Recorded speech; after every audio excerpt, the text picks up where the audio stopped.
Kalambuan, maumatod kini ang indikasyon sa pagpatukod sa bag-ong two-story nga barangay hall building sa Baluntay, Alabel, Sarangani Province. Sa kaning gamay ang espasyo, karon dako na, rason nga mapasalamaton usab ang mga residente. Katong una, okay man gyapon kay panahon sa dunay mga kasadyaan sa barangay Baluntay, dili ra man pud mabasa ang mga katawhan kay na may atop.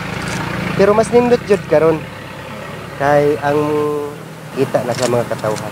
Ay, sobra kadako kalipay, ma'am. Bisag layo-layo sa amo kay nara diha, ma'am. Pero okay unta kay nara man dire, gaduol.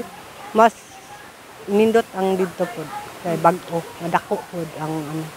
Makita namo nga dako jud ang improvement. Milabay nga adlaw lang gi-turnover ang bag-ong pasilidad. Kapin 5 milyon ang gigahin nga pondo sa gobyerno alang niini. Matud pa ni incumbent o Kapitan-elect Raes Bisaya, dugay na nilang ginapangayo ang maong building. Among old barangay hall is since the barangay was created before more than 35 years.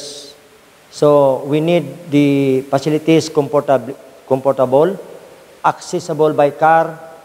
Gusto namo nga makita sa katawhan mauni ang pasilidad nga kinahanglan. Kung makikita mo ang facility up and down, no? Up and down ang facilities. Dili siya guot, no? Unlike tong old nga panamo, medyo may mga guba na sa atop. Sa di namo ni siya makalimtan, no?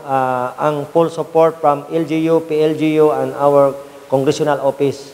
Ang proyekto na human sulod sa kapin 200 kaadlaw. Asa sigon sa opisyal lauman sa unang semana sa Disyembre magamit na kini. Gani sa karon daghan pang proyekto ang ilang ginalauman alang sa kalambuan sa barangay ug katawhan sama sa street lights ug health center nga imuntar tapad sa maong multi-purpose building.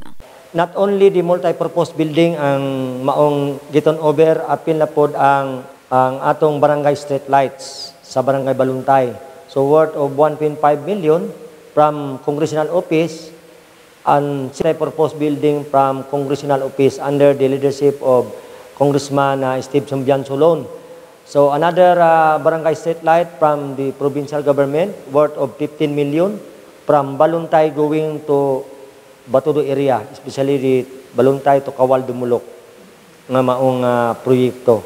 In the heart of changing lives, kini si Russell Jean Mantile. Sa Brigada News Gensan, Brigada News.